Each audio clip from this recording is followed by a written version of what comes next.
My name is Fallon Pierce. I'm 38, and 3 months ago, I quit the family firm in total silence after being passed over for a promotion I spent 14 years earning. What triggered it wasn't a shouting match or a slammed door. It was a tray of untouched maple scones. Nobody at Barrow Lytle skips the maple pecan scones. They're basically a ritual. Every Friday, board meeting, my father's assistant brings in a fresh batch from Sweet Evelyn's down on 6th. When I walked into the conference room and saw them still sitting there, perfect golden, not even a crumb out of place, I knew something was off. Call it sixth sense or just pattern recognition after spending a third of your life in a place that rewards predictability but punishes audacity. I took my usual seat second from the end. Not at the head that was Martin Pierce's throne. My father, founder, legacy builder, master of polished disappointment. He cleared his throat with that rasp he gets when he's about to make a family announcement. My stomach clenched before the first syllable. "We'd like to formally congratulate Grayson on becoming our newest partner," he said with a grin he probably practiced in the mirror that morning. Grayson, my younger brother. The same man who once CC'd a client on an email asking if the gala theme should be neon disco or boardroom Barbie. He stood up like he just won MVP, smacked his knee on the edge of the conference table, and still beamed like the idiot golden retriever he is. Wow. Honored beyond honored, Dad, he said, like this was a high school football trophy, not the culmination of years of unacknowledged blood and strategy and sleep-deprived negotiations.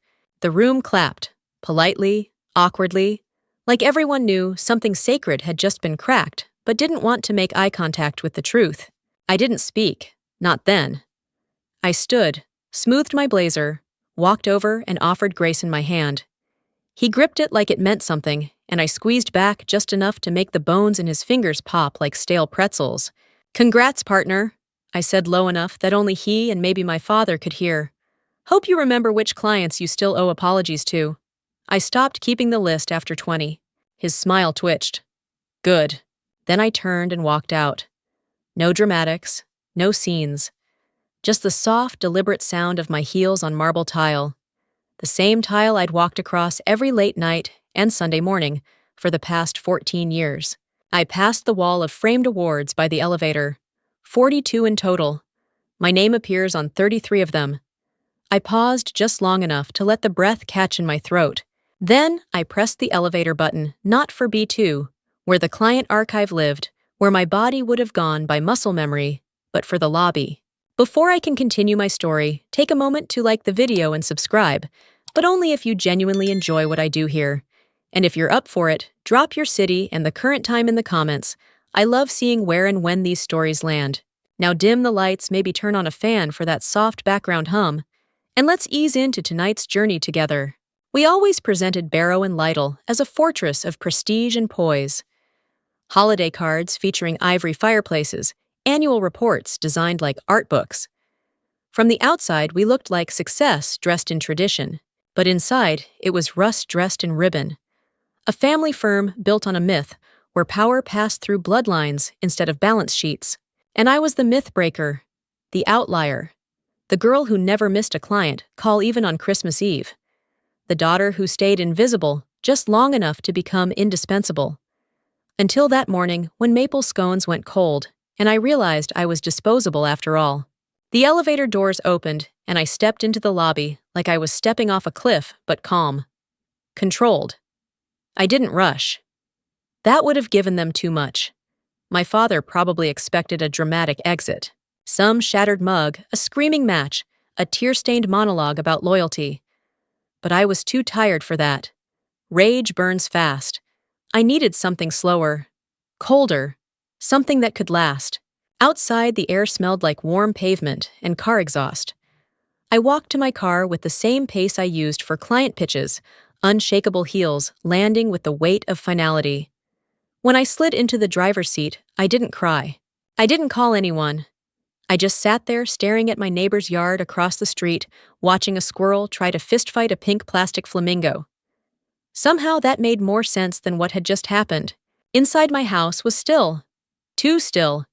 Even the refrigerator hum sounded nervous, like the furniture didn't know what to do with me. I didn't pour a drink. I didn't collapse dramatically onto the couch. I walked straight to the kitchen table. The one I bought myself after we landed the Winters and Holtz account. The one I assembled on my own while Grayson claimed gluten poisoning from a bagel. I opened my laptop, logged into LinkedIn. No dramatic monologue. No new beginnings post. I just typed 4 words into the quiet little update box open to conversations. And I meant it. Those 4 words echoed louder than any speech I could have given. It was like tossing a match into a warehouse soaked in gasoline.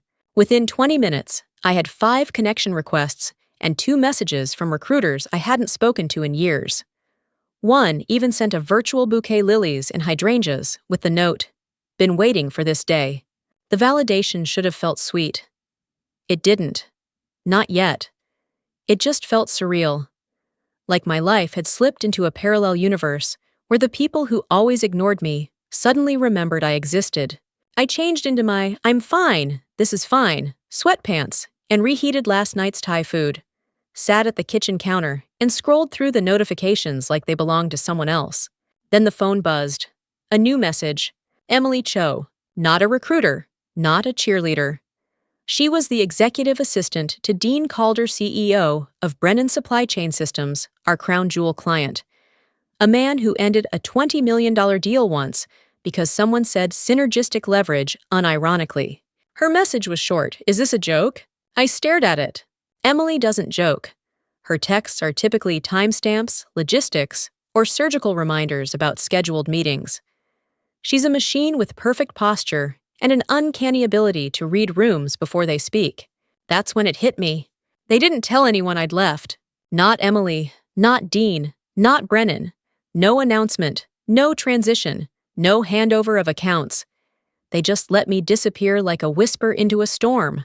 I set my phone down slowly. The heat in my chest wasn't rage yet. It was clarity.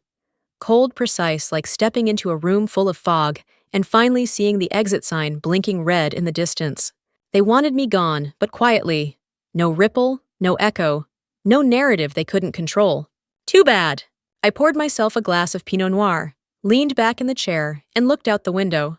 The squirrel was gone. The flamingo was still standing. My whole body exhaled. If they wanted a clean exit, they shouldn't have built the firm on my bones. The next morning, I woke up to 37 notifications. My phone looked like a wedding planner's inbox in May. LinkedIn messages, missed calls from numbers. I didn't recognize a few congratulatory texts that felt like a parody of sympathy. Just heard their loss? Let's grab coffee. Can't believe they let you walk. Want to chat? Hey, quick question, are you freelancing now? Funny how fast people remember your worth the moment someone else discards you. I scrolled through the noise, most of it white static, until one name stopped me cold. Dean Calder. The man himself. No assistant filter, no middle layer. His message was surgical. Lunch, tomorrow, olive and ash, noon. No pleasantries, no emojis, not even a hi. Dean didn't do softness. He spoke like a Fortune 100 quarterly report, dense, sharp, and final. This wasn't a social invite. It was a summons. I didn't respond right away. Instead, I closed the app and went outside barefoot to get the mail. The sun was already punishing even before 10 a.m., and the concrete burned my soles. I didn't care. Felt good, actually. Real. The mailbox was stuffed. Weekly flyers. My father's stupid holiday newsletter still unopened from December. I flipped through everything like it wasn't addressed to me, because maybe it wasn't. Maybe Fallon Pierce, EVP of Strategy, ceased to exist the moment my brother got handed a title he couldn't even spell in lowercase. Back inside, I tossed the mail on the counter and stared at the edge of the newsletter poking out. A reprint of his State of the Firm address. I knew it by heart. Family tradition, forward-looking excellence. Blah blah legacy. The same buzzwords they slapped onto marketing decks and partner bios. Legacy! That word had started to feel like a noose disguised as a necklace. Later that day, I opened my laptop not for LinkedIn this time, just to breathe near it. My fingers hovered, unsure of what to type. I didn't want to announce anything, not yet. The thing with leverage is once you flash it, the power's already spent. Better to let them wonder. Still, I checked my inbox again, half expecting Dean to retract the invitation. Instead, there was a second message. Emily Cho again, this time shorter. They didn't loop us in. Us meant Brennan's entire executive team, which meant the firm had made a critical mistake. They thought the accounts were loyal to the name on the letterhead, not the name on the late-night emails, not the person who took client calls in airports and diffused disasters on Easter morning. Me, I responded. It's not a joke, I'm out. No emojis, no closure. Her typing bubbles blinked for a while, then vanished. For the rest of the day, I didn't do much.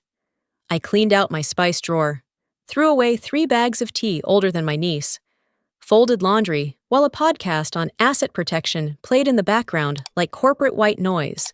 But all I could think about was tomorrow, lunch at Olive and Ash, a place I once sat in with a $70 salad and a contract in my briefcase worth $4.2 million in recurring revenue.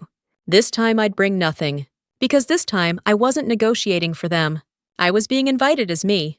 Olive and Ash sits downtown, tucked between a boutique cigar shop and an art gallery that only sells black and white abstracts. It's the kind of place where napkins are ironed, not folded, and water comes in 3 types, sparkling still or pretentious. Dean Calder was already seated when I arrived. No tie sleeves rolled halfway eyes sharp. He didn't stand, didn't offer a handshake, just nodded toward the seat across from him. "You look well," he said. It wasn't a compliment. It was reconnaissance. I sat, adjusted my chair. No menu in front of him. Of course not.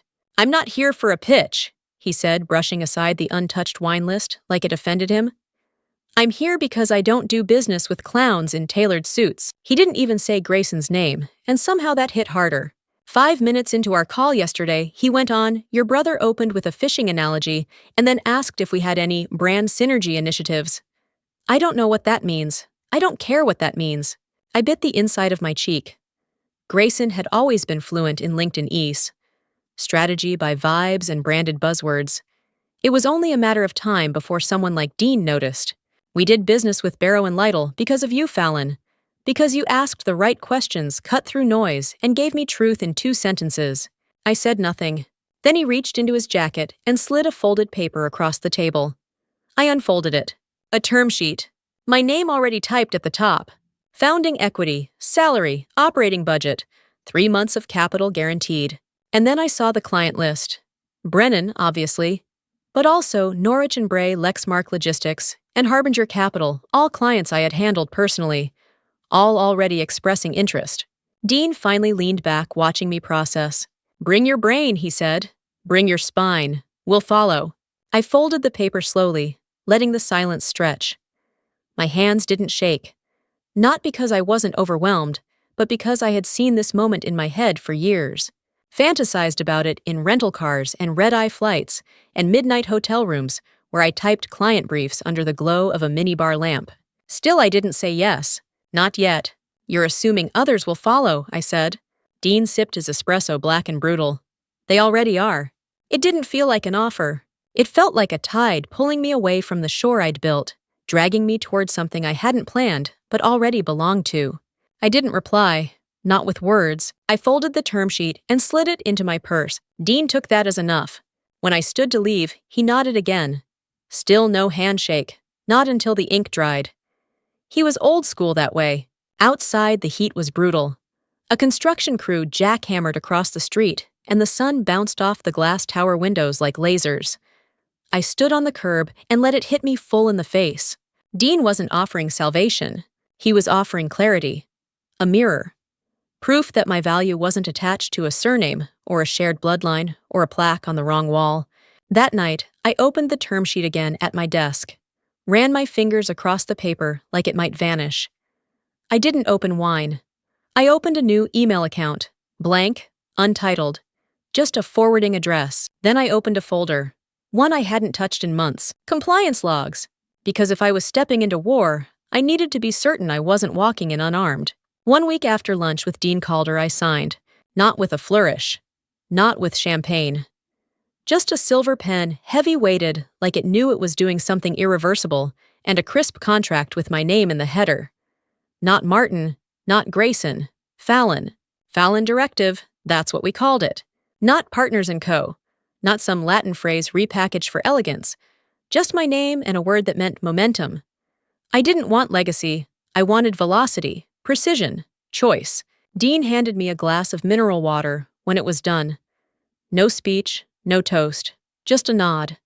That was more than enough. We got to work fast. I handpicked a team of 6.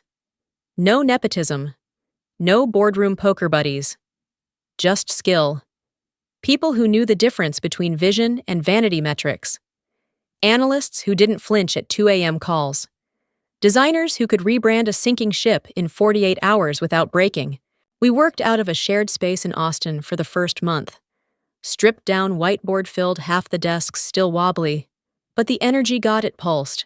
It felt like the opposite of Barrow and Lytle's stale marble floors and glass ego cubes. Here, no one asked where you came from. They asked what you could build. Clients trickled in faster than expected. Brennan came first, obviously, then Norwich. Lexmark. Harbinger sent a whisper inquiry the second week, using a "hey, just checking in" email that screamed, "We're shopping for loyalty." By day 21, I was staring at a dashboard that confirmed what I'd only dreamed of. We were already revenue positive, leaner by half, and happier by miles. Joy Kessler, my legal counsel, showed up one Friday with a thumb drive and a smirk. "You're clear," she said. "No enforceable non-compete. Their NDA's toothless thanks to your lack of voting consultation. Technically, the moment they promoted Grayson without board quorum, they breached internal policy. You're cleaner than a banker's burner phone." She sat across from me, legs crossed, glasses slipping slightly down her nose, like she was posing for a courtroom drama pilot. "You get it right," she said. "They thought you were just going to disappear. Thought silence meant surrender." I smiled, but not with joy. It was something else, heavier. "They always confuse calm with permission," I said. "I've just never been loud. Doesn't mean I wasn't listening." We toasted with canned espresso from the mini fridge. No flutes, no silver trays.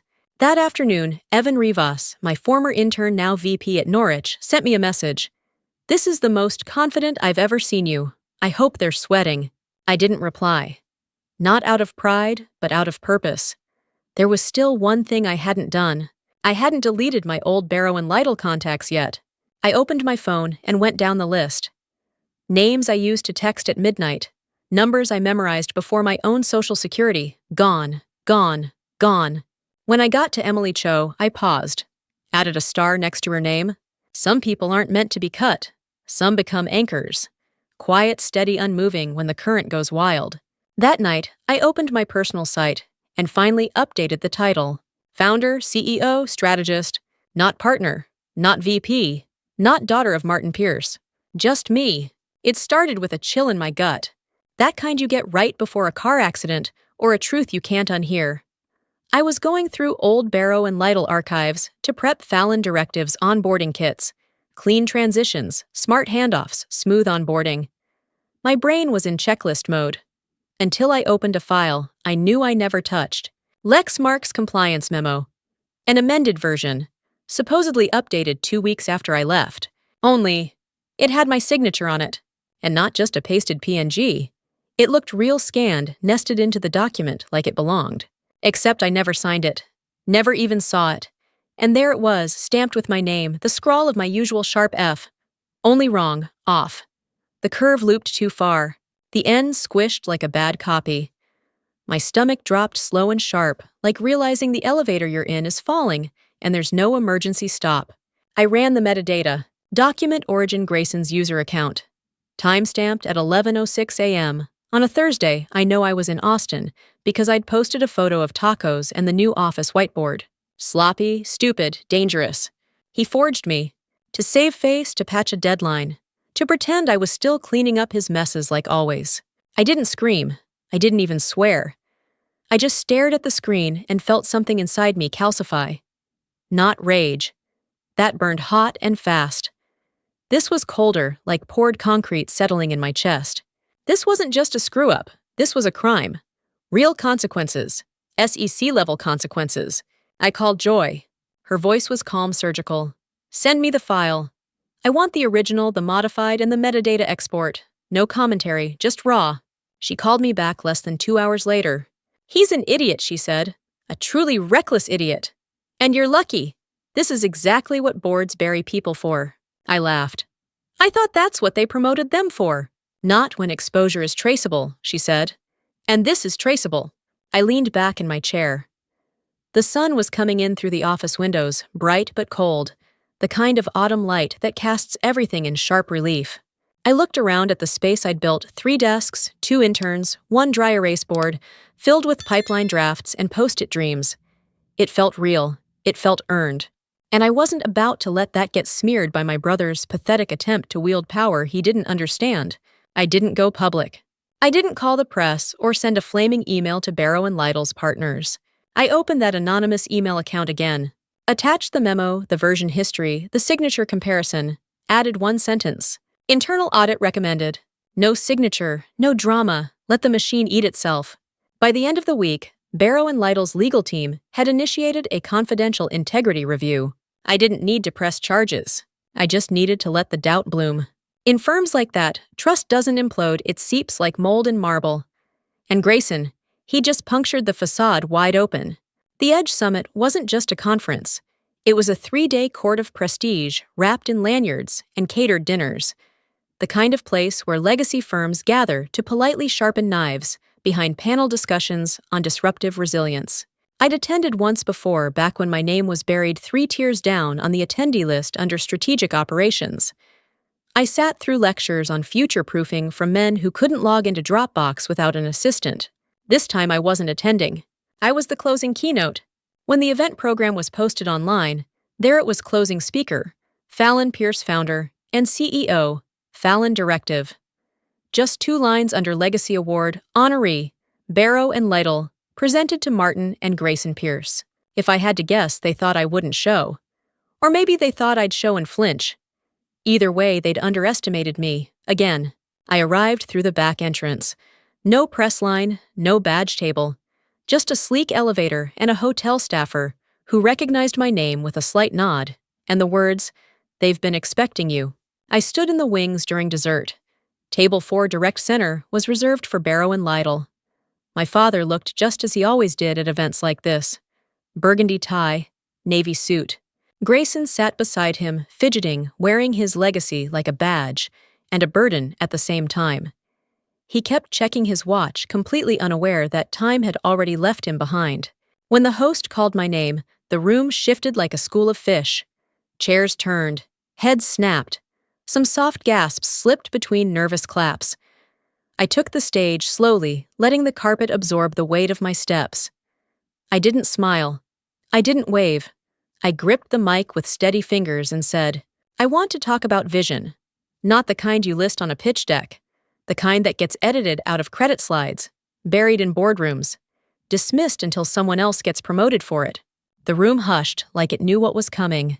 I spent 14 years inside a firm I didn't own, building futures I never got credit for. I answered midnight client calls, covered mistakes. I didn't make trained people who never remembered my name until I left. I didn't look at my father. I didn't need to. I was told legacy mattered. That bloodline was vision. But what they called legacy was just a glass cage. And when I walked out of it, they called it a loss. A regrettable transition. Someone near the back laughed sharp, involuntary. I didn't leave because I wasn't good enough. I left because I finally understood that being needed isn't the same as being valued. I paused, let it land, then turned to table 4. Locked eyes with Martin. His face had gone pale, lips tight, like he was chewing regret. Never underestimate the one you took for granted. The applause started slow, then came a wave, polite at first, then rising. Even a few legacy firm reps stood. The ones who knew. The ones whose daughters, assistants, and silent partners had carried them this far. When I stepped off stage, a woman from Dryson Consulting grabbed my arm. "You just slit their throat in 10-inch heels," she whispered. I smiled small. "No," I said. I just reminded them who held the knife. I didn't linger, let them buzz, let them whisper. I had somewhere quieter to be. I watched the fallout from a rooftop bar in downtown Austin, drink in hand, city lights flickering like a circuit board under dusk. That kind of night where the air's still thick with summer, but your bones already feel October. Grayson was trending, not for anything noble. A clipped video of his recent market turbulence and digital realignment speech had gone viral with clown horns dubbed over every buzzword. A TikTok finance parody account posted it with the caption, "When nepotism tries PowerPoint." Last I checked, it had 1.2 million views. Barrow and Lytle tried to run damage control, issued a press statement about internal adjustments and leadership realignments. But the comment section ate them alive. "Yeah, where's Fallon? She built that place and you benched her. Should have handed her the keys, not the broom." 3 junior staffers quit that week. 2 executives went on sabbatical. 1 client issued a formal statement. "We are reevaluating our vendor relationships in light of recent leadership changes." Translation, they were gone. I didn't dance. I didn't toast. I watched. Because when a house falls, you don't cheer. You study the blueprints and remember what never to repeat. That night, I went home and found 3 missed calls from my father. First at 7:14 a.m., trying to catch me before my first coffee when I might still be soft. Then at 12:02 p.m. midday, desperation disguised as strategy. And finally, at 9:37 p.m., late enough to pretend concern, early enough to pretend control. I let them all ring. He didn't leave voicemails. Of course he didn't. Martin Pierce didn't beg. He waited. Assumed people circled back out of guilt or gravity. I didn't. Because what was there to say? That I'd made my point. That I was thriving. That I'd finally become the storm he spent decades trying to keep neatly folded in a blazer. I could have texted. I could have sent him a photo of the Fallon Directive earnings report already 9% higher than Barrow and Lytle's last quarter, with a third of the staff and none of the legacy drag. But I didn't. Instead, I sat on my couch, legs tucked under me, scrolling through a storm of messages. Former interns, consultants, even a senior partner from Kepler Rothschild who once told me I smiled too little. They all said the same thing. I knew it was you. And underneath all of it, grief. Not for the job. Not for the clients, for the version of this story where my father saw me before the world had to, for the imagined day when he might have said, "You built this. It's yours." But some acknowledgments come too late, so I poured myself a scotch, walked to the balcony, and let the Austin skyline wrap around me like armor. Inside my laptop pinged. Another new email. Subject line, Fallon Directive. Q3 revenue milestone. I opened it. There it was. We had passed Barrow and Lytle. Officially, cleanly, on record. And it wasn't just money, it was freedom, proof. I hit forward, typed one email address, martin.pierce@barrowlytle.com. Mail to martin.pierce@barrowlytle.com. Subject line, your legacy, my rules. Click. Send. I didn't expect a reply. Not from him. And I didn't need one. That email wasn't bait for an apology. It was a line drawn in concrete. The kind you step over only if you're willing to admit you were wrong. And Martin Pierce. He built an entire life avoiding that admission, so I shut the laptop and walked to my closet. Pulled out the one blazer I hadn't worn since before I left the Navy one with sharp shoulders and no nostalgia. The one I used to save for quarterly reviews and boardroom bluff calls. This time, I wore it for myself. Fallon Directive's team gathered in the conference nook the next morning.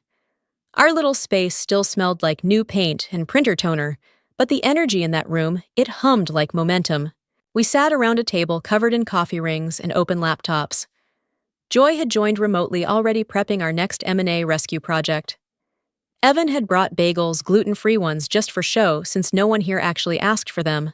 And Jenna, our newest strategist, already had a slide deck open, with 3 logos grayed out and 1 circled in green. "We're booked through January," she said. "At this rate, we're going to need to expand." I nodded. Not because I had the answer yet, but because I finally had the room to figure it out without asking permission. Outside, Austin's late fall sun lit up the sidewalk. I stood at the window and watched a man walk by in a suit that looked 2 sizes too big. He looked young, nervous, and full of someone else's expectations. I knew that feeling. Used to wear it like a second skin. But that skin was gone now. A ping from Emily Cho lit up my phone. "Just one word. They're spiraling." I texted back a smiley face. Nothing else. We understood each other. Later that night, I stood in my kitchen wineglass in hand and looked at the very first draft of Fallon Directive's values statement. No jargon, no legacy speak. Just 5 lines. We build with intent. We protect the smart. We fix what others fumble. We credit the invisible. We leave the door open behind us. I read it again. That last line. That one was mine. A promise to every strategist, every overlooked intern, every woman asked to make it less aggressive on a pitch deck, every operator who carried weight in silence. Because legacy isn't blood, it's blueprint. And for the first time in 14 years, I wasn't following one. I was writing it. If you've ever been passed over, erased, or underestimated in your work, or worse, in your own family, then this story is for you. Drop your story in the comments. I read everyone, and trust me, you're not alone. If you felt that shift, if something clicked as you listened, take a second to like this video, hit subscribe, or share it with someone who needs to hear it tonight. You don't need a last name to own your future. You just need the moment you finally say no more. Thank you for listening. I'm Fallon, and I built something better.